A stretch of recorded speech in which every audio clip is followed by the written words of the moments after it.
everyone, welcome to my channel Master Mathematics by Shaiji Mohandas. അപ്പോൾ നമ്മൾ ഇന്ന് ചെയ്യുന്നത് SLC മോഡൽ എക്സാം 2021 മാത്സിന്റെ സെക്കൻഡ് പാർട്ടാണ്. 10 വരെയുള്ള ക്വസ്റ്റ്യൻസ് നമ്മൾ ചെയ്തു. 1 മാർക്കിന്റെയും 2 മാർക്കിന്റെയും ക്വസ്റ്റ്യൻസ് ചെയ്തു. ഇത് നമ്മൾ 3 മാർക്കിന്റെ ക്വസ്റ്റ്യൻ ആണ് ചെയ്യാൻ പോകുന്നത്. ചിലപ്പോൾ എല്ലാവരും വിചാരിക്കുന്നുണ്ടാവും വീഡിയോ ഭയങ്കര ലെങ്തി ആണ്. വേറൊന്നും കൊണ്ടല്ല, നമ്മളൊക്കെ ഡീറ്റെയിൽഡ് ആയിട്ട് മനസ്സിലായിക്കോട്ടെ എന്നുള്ള ബേസിലാണ്, എല്ലാവർക്കും ഉപകാരപ്പെടുന്ന രീതിയിലായിക്കോട്ടെ എന്ന് വിചാരിച്ചിട്ടാണ് ഞാൻ ഇത്രയും ഡീറ്റെയിൽ ആയിട്ട് പറയുന്നത്.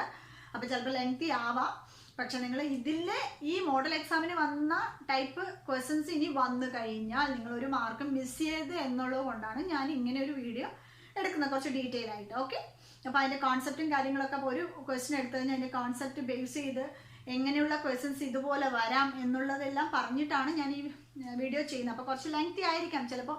ഈ ഒരു മോഡൽ ക്വസ്റ്റ്യൻ പേപ്പറിൻ്റെ ചിലപ്പോൾ 4 പാർട്സ് കാണാം, പക്ഷെ നിങ്ങൾ ഈ 4 പാർട്സ് മുഴുവനായിട്ട് കാണുക, എന്നാൽ വളരെ ഉപകാരപ്പെടും. ഷുവറാണ്, നിങ്ങൾക്ക് മാർക്ക് സ്കോർ ചെയ്യാൻ പറ്റും. ഓക്കെ, വീഡിയോ ഇഷ്ടമാണെങ്കിൽ ലൈക്ക് ചെയ്യുക, ഷെയർ ചെയ്യുക നിങ്ങളുടെ ഫ്രണ്ട്സിന്. ഓക്കെ, അപ്പോൾ നമുക്ക് നോക്കാം. അടുത്ത നമ്മൾ 3 മാർക്കിൻ്റെ ക്വസ്റ്റ്യൻസ് ആണ്, അതായത് 11 to 20 വരെയുള്ള 10 ക്വസ്റ്റ്യൻസ് എന്താണ്, 3 മാർക്കിൻ്റെ ക്വസ്റ്റ്യൻസ് ആണ്. നമ്മൾ ഓൾറെഡി എത്ര മാർക്കിൻ്റെ ക്വസ്റ്റ്യൻസ്, എത്ര ക്വസ്റ്റ്യൻസ് ഉണ്ടാവും, എത്ര മാർക്ക് എന്നുള്ള ഒരു വീഡിയോ ഒക്കെ ചെയ്തിട്ടുണ്ട്. നിങ്ങൾ കണ്ടു കാണുമെന്ന് വിചാരിക്കും, കാണാത്തവരുണ്ടെങ്കിൽ കാണുക. അതുപോലെ തന്നെ SLC എക്സാമിൻ്റെ സ്പെഷ്യൽ സീരീസ് എന്ന് പറയുന്ന കുറച്ച് വീഡിയോസ് ചെയ്തിട്ടുണ്ട്. Last March 2020 question paper analysis ആയിരുന്നു, അത് ചെയ്തിട്ടുണ്ട്. ഇമ്പോർട്ടൻറ്റ് ക്വസ്റ്റ്യൻസ് ചെയ്തിട്ടുണ്ട്, അപ്പോൾ അതൊക്കെ ഒന്ന് കണ്ടു നോക്കാം. ഓക്കെ, അപ്പോൾ നെക്സ്റ്റ് നമുക്ക് നോക്കാം. 11th question, the 5th term of an arithmetic sequence is 20 and the 8th term is 32. അപ്പൊ A5 എന്താണ്, A5 എന്ന് പറയുന്നത് 20 തന്നു. അതുപോലെ തന്നെ A8 എത്ര തന്നിട്ടുണ്ട്, A8 വന്നിട്ട് 32 തന്നിട്ടുണ്ട്. ഓക്കെ, ഇതാണ് 11th question. ഓക്കെ, ഇതിൽ കണ്ടുപിടിക്കാൻ പറഞ്ഞിരിക്കുക എന്താണ്, ആദ്യം 1 മാർക്കിന് what is the common difference of this sequence. ഇതിന്റെ കോമൺ ഡിഫറൻസ് ആണ് കണ്ടുപിടിക്കാൻ പറഞ്ഞിരിക്കുന്നത് ആദ്യത്തേത്. നെക്സ്റ്റ് കണ്ടുപിടിക്കാൻ പറഞ്ഞിരിക്കുന്നത് ഫൈൻഡ് ദി 11th ടേം. അപ്പൊ ആദ്യം നമുക്ക് കണ്ടുപിടിക്കണം, കോമൺ ഡിഫറൻസ് കണ്ടുപിടിക്കണം, അതുപോലെ തന്നെ 11th ആണ് കണ്ടുപിടിക്കണം. അപ്പൊ ഇത് രണ്ടും കണ്ടുപിടിക്കുന്നത് എങ്ങനെയാന്ന് നോക്കാം. A5 എന്ന് പറയുന്നത് 20 ആണ്. അപ്പൊ നമുക്ക് ഇതിനെങ്ങനെ A+4D എന്ന് എഴുതാം അല്ലെ. A+4D ആണ് എന്ത് 20. അപ്പൊ അതേപോലെ തന്നെ A8 പറയുമ്പോൾ A+7D ആണ് എന്ത് 32 എഴുതി. നമ്മൾ ഇതുപോലെ രണ്ട് ഇക്വേഷൻ കിട്ടിക്കഴിഞ്ഞാൽ 2 വേരിയബിൾ ഫോം കിട്ടിക്കഴിഞ്ഞാൽ നമ്മൾ എന്ത് ചെയ്യും, ഒന്നിൽ ആഡ് ചെയ്യുക അല്ലെങ്കിൽ സബ്ട്രാക്ട് ചെയ്യുക. അപ്പോൾ നമുക്ക് എയും ഡിയും കണ്ടുപിടിക്കാൻ പറ്റും. അപ്പോൾ വളരെ ഈസിയാണ്. ഇത് ഇക്വേഷൻ നമ്പർ 1, ഇത് ഇക്വേഷൻ നമ്പർ 2 എന്ന് കിട്ടി. സബ്ട്രാക്ട് എയും ക്യാൻസൽ ചെയ്ത് അപ്പോൾ -3D ഈക്വൽ ടു ഇവിടെ എന്ത് വരും, -12 കിട്ടി. അപ്പോൾ ഡി എന്ത് കിട്ടി, 12/-3 എന്ന് കിട്ടി. അപ്പൊ -12/3 എന്തായി 4 ആണ്. അപ്പൊ കോമൺ ഡിഫറൻസ് എന്ത് കിട്ടി, 4 എന്ന് കിട്ടി. ആദ്യത്തെ തന്നെ കോമൺ ഡിഫറൻസ് 4 കിട്ടി. കോമൺ ഡിഫറൻസ് 4 കിട്ടിക്കഴിഞ്ഞാൽ നമ്മൾ ഏതെങ്കിലും ഒരു ഇക്വേഷൻ സബ്സ്റ്റിറ്റ്യൂട്ട് ചെയ്ത് കഴിഞ്ഞാൽ എന്ത് കിട്ടും, ഫസ്റ്റ് ടേമും കിട്ടും. അപ്പൊ നമ്മൾ അതിൽ സബ്സ്റ്റിറ്റ്യൂട്ട് ചെയ്യുന്ന സമയം, അല്ലെങ്കിൽ നമുക്ക് എന്താ കണ്ടത്, A11 ആണ് കണ്ടുപിടിക്കാൻ പറയുന്നത്. അപ്പൊ A11 കണ്ടുപിടിക്കാൻ നമുക്ക് എന്തറിയണം, ഫസ്റ്റ് ടേമും അറിയണം. അപ്പൊ നമ്മൾ ഇതിൽ സബ്സ്റ്റിറ്റ്യൂട്ട് ചെയ്യുക, അതായത് D = 4 എന്നുള്ളത് ഇക്വേഷൻ നമ്പർ 1 കൊടുക്കുന്നു. അപ്പൊ എന്താണ്, A+4 × 4 = 20. A = 16 ആവും. 20 - 16 ആവും. അപ്പോഴും എന്താ കിട്ടി, എയും എന്ത് കിട്ടി, 4 കിട്ടി. അപ്പൊ നമുക്ക് എയും 4 ആണ്, ഡിയും 4 ആണ്. അപ്പൊ A11 എന്ന് പറയുമ്പോൾ നമുക്കറിയാം എന്താണ് A11, അതായത് A11 എന്ന് പറയുന്നത് A+10D ആണ് അല്ലെ. A+10D ആണ്. അപ്പൊ A എന്താണ് 4+ ഇവിടെ 10 × 4. അപ്പൊ 4+40 കിട്ടി. അപ്പൊ എത്രയാണ്, 44 ആണെന്ന് A11 എന്ന് പറയുന്നത്. അപ്പൊ ഇതുപോലുള്ള ക്വസ്റ്റ്യൻസ് നമ്മൾ അരിത്തമെറ്റിക് സീക്വൻസ് ഏതെങ്കിലും 2 പദങ്ങൾ തന്നിട്ട് കോമൺ ഡിഫറൻസ് കണ്ടുപിടിക്കാനോ അല്ലെങ്കിൽ 1-ാം പദം കണ്ടുപിടിക്കാൻ അല്ലെങ്കിൽ 10-ാം പദം കണ്ടുപിടിക്കാനോ പറഞ്ഞാൽ നമുക്ക് എന്തായാലും വേണ്ടത് അരിത്തമെറ്റിക് സീക്വൻസിൽ അറിയേണ്ട ഒരു കാര്യം എന്താണെന്ന് വെച്ച് കഴിഞ്ഞാൽ ഫസ്റ്റ് ടേമും കോമൺ ഡിഫറൻസും അറിഞ്ഞു കഴിഞ്ഞാൽ നമുക്ക് ഏത് പദം വേണമെങ്കിലും കണ്ടുപിടിക്കാം. അതുപോലെ തന്നെ എന്നെ അറിയണം, ഇത്ര പദങ്ങളുടെ തുക എന്ന് പറഞ്ഞ് കണ്ടുപിടിക്കണം, നമുക്ക് അതും അറിയാം. ഇതുപോലെ ക്വസ്റ്റ്യൻസ് വന്നിട്ടുണ്ട്. SN = n/2 × 2a + n-1 × d, അല്ലെങ്കിൽ SN = n/2 × ഫസ്റ്റ് ടേമും ലാസ്റ്റ് ടേം. ഈ സപ്പോസ് ഫസ്റ്റ് ടേമും ലാസ്റ്റ് ടേമും ആണ് തരുന്നതെങ്കിൽ നമ്മൾ ഈ ഫോർമുല യൂസ് ചെയ്യുന്നു. അതർവൈസ് ഇത് ഇങ്ങനത്തെ ഫസ്റ്റ് ടേമും കോമൺ ഡിഫറൻസ് ആണ് തരുന്നതെങ്കിൽ നമ്മൾ ഈ ഫോർമുല ആയിരിക്കും യൂസ് ചെയ്യുന്നത്.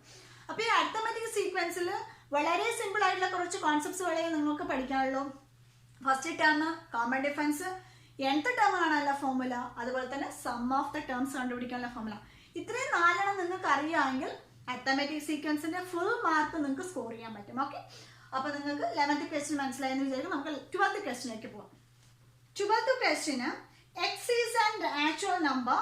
What should be added to x square plus 2x to get perfect square? Second question, x square plus 2x equal to 15. Find the natural number represented by x. അപ്പൊ എക്സിന്റെ values കണ്ടുപിടിക്കാനും പറഞ്ഞിട്ടുണ്ട്, ഇതുപോലെ ഒരു perfect square ആക്കാനും പറഞ്ഞിട്ടുണ്ട്. അതായത് ആദ്യത്തെ 12th X square plus 2x എന്ന് പറഞ്ഞിട്ടുണ്ട് അല്ലേ. അപ്പോ നോക്കിക്കോളൂ, ഇതൊരു പെർഫെക്റ്റ് സ്ക്വയർ ആക്കണമെങ്കിൽ എന്താണ് നമ്മൾ ചെയ്യേണ്ടത്? ഇതൊരു പെർഫെക്റ്റ് സ്ക്വയർ ആക്കാൻ നമ്മൾ പഠിച്ചിട്ടുണ്ടായത് കംപ്ലീറ്റിംഗ് ദ സ്ക്വയർ മെത്തേഡ് ആണ്. അതെന്ന് വെച്ച് കഴിഞ്ഞാൽ നമ്മളുടെ x square plus b x എന്ന് തന്നിട്ട് നമ്മൾ എന്ത് ചെയ്യണം? ഇത് പെർഫെക്റ്റ് സ്ക്വയർ ആക്കണമെങ്കിൽ b/2 ഹോൾ സ്ക്വയർ ആഡ് ചെയ്യുക അല്ലെ. X square b/2 whole square add ചെയ്യുക. അപ്പൊ ഇവിടെ എന്താ നോക്കൂ, ഇവിടെ എന്താണ് b എന്താണ് 2. അപ്പൊ എന്താണ് 2/2 ഹോൾ സ്ക്വയർ ആണ് ആഡ് ചെയ്യേണ്ടത്. 2/2 ഹോൾ സ്ക്വയർ എന്ന് പറയുമ്പോൾ എന്താണ് 1 സ്ക്വയർ അല്ലേ ആഡ് ചെയ്യേണ്ടത്. അപ്പൊ നമ്മൾ 1 സ്ക്വയർ ആഡ് ചെയ്യണം. അപ്പൊ x square plus 2x plus 1 add ചെയ്യുന്നു. അപ്പൊ നോക്കൂ, ഇതെന്താണ് എന്തിന്റെ ഫോർമുലയാണ് നോക്കൂ. അതായത് 1 സ്ക്വയർ എന്ന് പറഞ്ഞാൽ എന്താണ് 1 തന്നെയാണ്. അതായത് നമ്മൾ ഏതെങ്കിലും ഒരു സെക്കൻഡ് ഡിഗ്രി ഇക്വേഷൻ ഒന്നും അതിനെ പെർഫെക്റ്റ് സ്ക്വയർ ആക്കണമെങ്കിൽ ഇതാണ് form. X square plus b x അല്ലെങ്കിൽ x square plus b x equal to c എന്തായാലും തന്നിട്ടുണ്ടെങ്കിൽ അതിന്റെ എക്സിന്റെ കോഎഫിഷ്യന്റ് b/2 ഹോൾ സ്ക്വയർ കൊണ്ട് ആഡ് ചെയ്യണം. അപ്പൊ ഇവിടെ b2 ആണ്. അപ്പൊ 2/2 എന്താണ് 1 സ്ക്വയർ കൊണ്ട് ആഡ് ചെയ്ത്. അപ്പൊ എന്താ ഇവിടെ നോക്കൂ, x plus 1 the whole square ആയി. അപ്പൊ ഇതെന്താ പെർഫെക്റ്റ് സ്ക്വയർ ആയില്ലേ. അപ്പൊ എത്ര കൊണ്ടാണ് ആഡ് ചെയ്യേണ്ടത്? 1 കൊണ്ടാണ് ആഡ് ചെയ്യേണ്ടത്. അപ്പൊ ഇത് ക്വസ്റ്റ്യൻസ് ഇതാണ്, എന്താണ് right the number should be added x square plus 2x to get perfect. അപ്പൊ എന്താണ് ആഡ് ചെയ്യേണ്ടത്? 1 കൊണ്ട് ആഡ് ചെയ്താൽ ഇതെന്താ ഒരു പെർഫെക്റ്റ് സ്ക്വയർ ആവും. അതാണ് ആദ്യത്തെ, നല്ലൊരു mark. Next, if x square plus 2x equal to 15, അതായത് x square plus 2x equal to 15, find the natural number represented by it. അതായത് ഇതിലെ നാച്ചുറൽ നമ്പർ റെപ്രസെന്റ് ചെയ്യാൻ പറഞ്ഞിട്ടുണ്ട്. അപ്പൊ ഇതിൽ നാച്ചുറൽ നമ്പർ റെപ്രസെന്റ് ചെയ്യാൻ പറഞ്ഞു കഴിയുമ്പോൾ എങ്ങനെയാ ചെയ്യാം? X square plus 2x equal to 15. അപ്പൊ ഇതിൽ പെർഫെക്റ്റ് സ്ക്വയർ ആവോ? ഇല്ല. അപ്പൊ നമ്മൾ എന്ത് ചെയ്യണം ഇതിന്? ഇതായത് നമ്മൾ ഇത് പെർഫെക്റ്റ് സ്ക്വയർ ആക്കണം. അപ്പൊ പെർഫെക്റ്റ് സ്ക്വയർ ആക്കണം നമ്മൾ സെയിം ആണ്. ഇവിടെ പെർഫെക്റ്റ് സ്ക്വയർ ആകുമ്പോൾ ഇവിടെയും എന്താ പെർഫെക്റ്റ് സ്ക്വയർ. അപ്പൊ നമ്മൾ ഇവിടെ എന്തെങ്കിലും b/2 എന്ന് പറയുമ്പോൾ എന്താ സെയിം തന്നെ 1 കൊണ്ട് ആഡ് ചെയ്യാം. അപ്പൊ x square plus 2x plus 1 square equal to 15 plus 1. അത് ആഡ് ചെയ്യുമ്പോൾ നമ്മൾ എന്ത് ചെയ്യണം? ബോത്ത് സൈഡും ചെയ്യണം, ഇരുവശങ്ങളിലും ചെയ്യണം. ഇരുവശങ്ങളിലും ചെയ്താൽ മാത്രമേ എന്താ രണ്ട് സൈഡ്. ഇവിടെ റൈറ്റ് സൈഡ് ഇല്ല, അതുകൊണ്ടാണ് നമ്മൾ ചെയ്യാതിരുന്നത്. പക്ഷെ ഇവിടെ എന്താണ് റൈറ്റ് സൈഡ് ഉണ്ട് വാല്യൂ.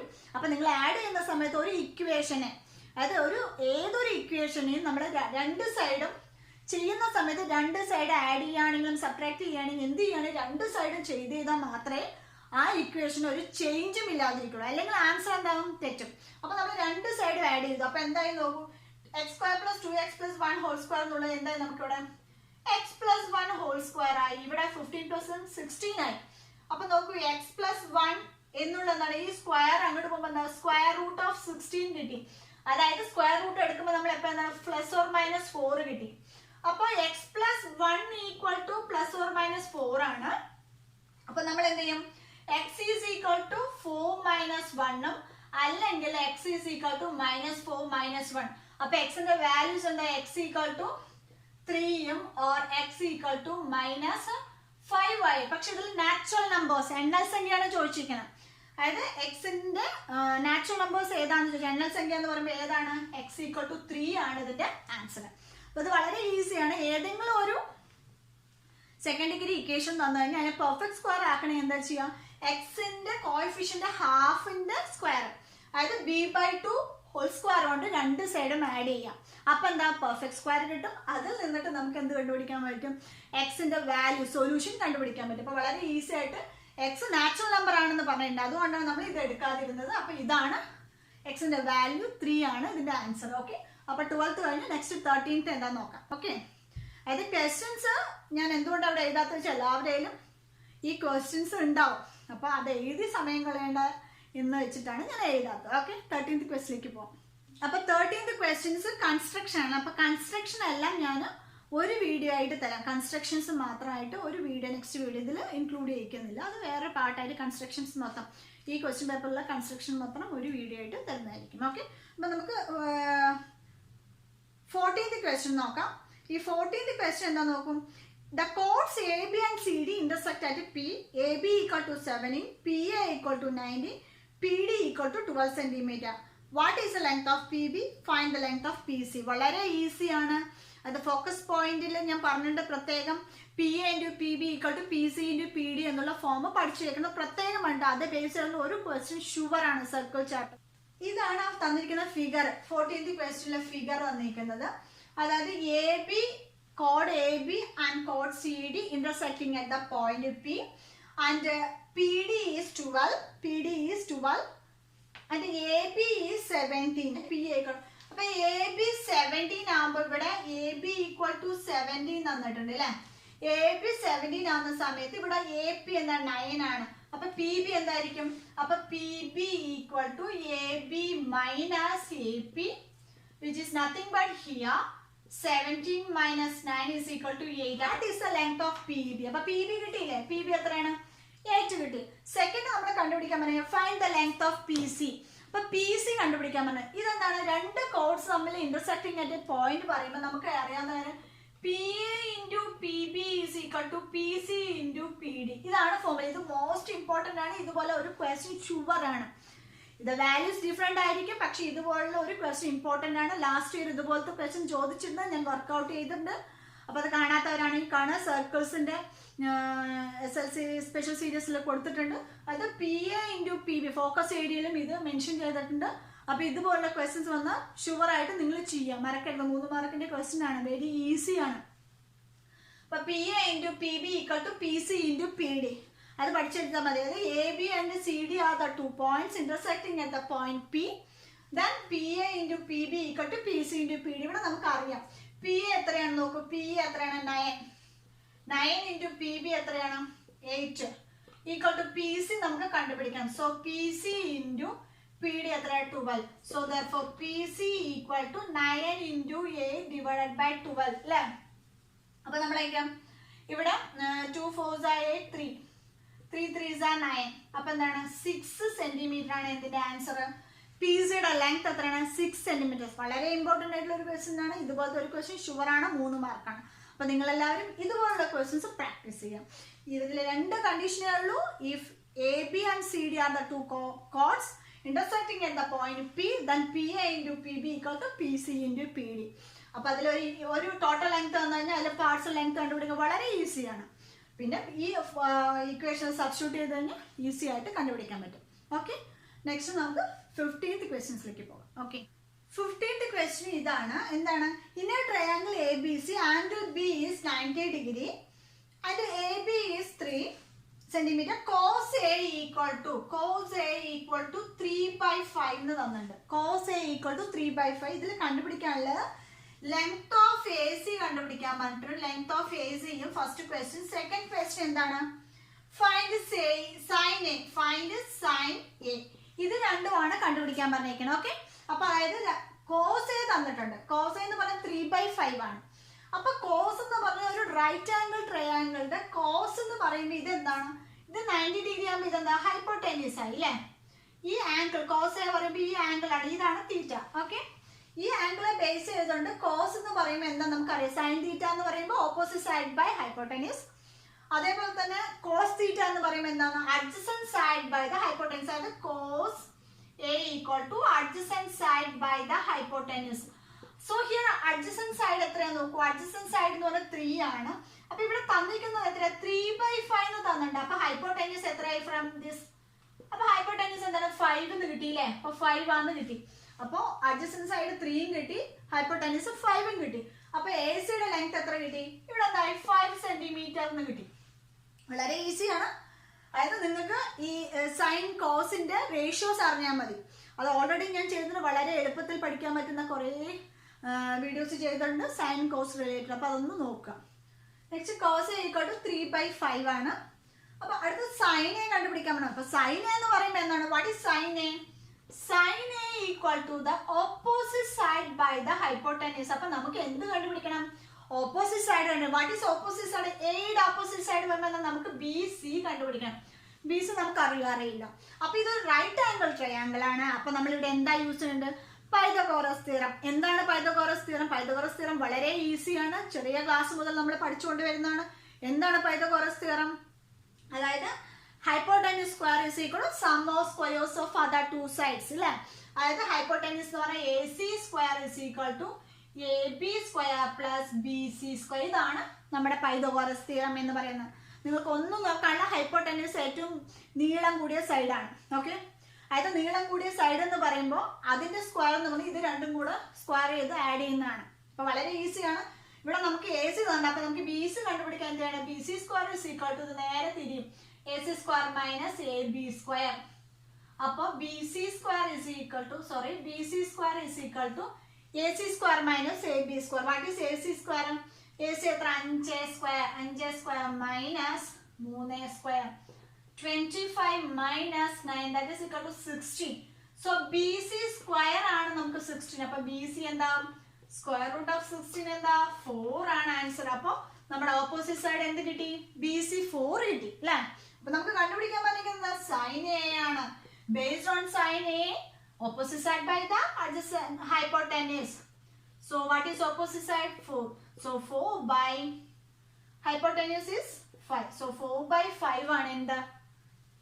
സൈൻ എന്ന് പറയുന്നത്. അപ്പൊ വളരെ ഈസി ഉള്ള ക്വസ്റ്റ്യൻസ് ആണ് ട്രിഗ്നോമെട്രി തന്നിരിക്കുന്നത്. നമ്മൾക്ക് സൈന്, കോസ്, ടാൻ ഞാൻ ഓൾറെഡി പഠിക്കാൻ പറ്റുന്നത്. സൈൻ എന്ന് പറയുന്നത് ഏതൊരു ആംഗിളിനെ ബേസ് ചെയ്തുകൊണ്ടാണ്. സൈൻ എന്ന് പറയുമ്പോൾ opposite side by the hypotenuse. Hypotenuse എന്നുള്ളത് ലോങ്സ്റ്റ് സൈഡ് ആണ്. ഓക്കെ, അതേപോലെ തന്നെ പൈതഗോറസ് തിയറം വളരെ ഇമ്പോർട്ടന്റ് ആണ്. നമ്മൾ ആപ്ലിക്കബിൾ ആണ്, എല്ലാ ക്വസ്റ്റ്യൻസിനും ആപ്ലിക്കബിൾ ആണ്. പൈതഗോറസ് തിയറം എന്ന് പറഞ്ഞാൽ വളരെ ഈസിയാണ്. Hypotenuse square is equal to sum of squares of other two sides. Okay, അത് വെച്ച് നമ്മൾ എന്ത് കണ്ടുപിടിച്ചു? ഓപ്പോസിറ്റ് സൈഡ് കണ്ടുപിടിച്ചു. ഓപ്പോസിറ്റ് സൈഡ് സൈൻ എന്ന് പറഞ്ഞാൽ opposite side by hypotenuse, cos എന്ന് പറയുമ്പോൾ adjacent side by hypotenuse, and tan എന്ന് പറയുമ്പോൾ opposite side by the adjacent side. ഇത് 3 റേഷ്യോസും മസ്റ്റ് ആയിട്ട് നിങ്ങൾ പഠിച്ചിരിക്കണം. ഞാൻ ഓൾറെഡി പറഞ്ഞിട്ടുണ്ട്, ഒരു ചെറിയൊരു ഫോർമുല ബുക്ക് എടുത്ത് വെക്കാൻ വേണ്ടിട്ട് അതിലെല്ലാ ഫോർമുലാസും എഴുതി വെക്കുക. എക്സാമിന്റെ തലേ ദിവസം ഒന്ന് ക്വിക്ക് റിവൈസ് ചെയ്യുക. അല്ലെങ്കിൽ രാവിലെ നേരത്തെ എണീറ്റ് നോക്കിക്കഴിഞ്ഞാൽ നിങ്ങൾക്ക് എല്ലാം അങ്ങ് മെമ്മറൈസ് ചെയ്യാൻ പറ്റും. ഓക്കെ, അപ്പൊ അതെല്ലാം ചെയ്തു എന്ന് വിചാരിക്കുന്നു. അപ്പൊ 15 ക്വസ്റ്റ്യൻ വരെ നമ്മൾ വർക്ക്ഔട്ട് ചെയ്തു. ബാലൻസ് നെക്സ്റ്റ് പാർട്ടിൽ ചെയ്യുന്നതായിരിക്കും. അത് കുറച്ച് ചെയ്യുമ്പോൾ മാത്രം നിങ്ങൾക്ക് കുറച്ച് മനസ്സിലാവുള്ളൂ. എല്ലാം കൂടെ ഒരുമിച്ച് ഒറ്റ വീഡിയോ ആയിട്ട് ചെയ്തു കഴിഞ്ഞാൽ വളരെ ലെങ്തി ആയ വീഡിയോ ആയിരിക്കും, ഇത്രയും മനസ്സിലാവില്ല. അപ്പോൾ നിങ്ങൾക്ക് ബോറായി തോന്നും. അപ്പോൾ അതുകൊണ്ടാണ് പാർട്സ് ആയിട്ട് ചെയ്യുന്നത്. നിങ്ങൾക്ക് ഈ 2 വീഡിയോ ഇഷ്ടമാണ്, ലൈക്ക് ചെയ്യുക, കമൻറ്റ് ചെയ്യുക, അതുപോലെ തന്നെ നിങ്ങളുടെ ഫ്രണ്ട്സിന് ഷെയർ ചെയ്യുക. ഓക്കെ, നിങ്ങളുടെ വിലയേറിയ നിർദ്ദേശങ്ങളും അഭിപ്രായങ്ങളും കമൻറ്റ് ബോക്സിൽ രേഖപ്പെടുത്തുക. Okay, so thank you so much. See you soon on my next video on the part 3. Till then, bye.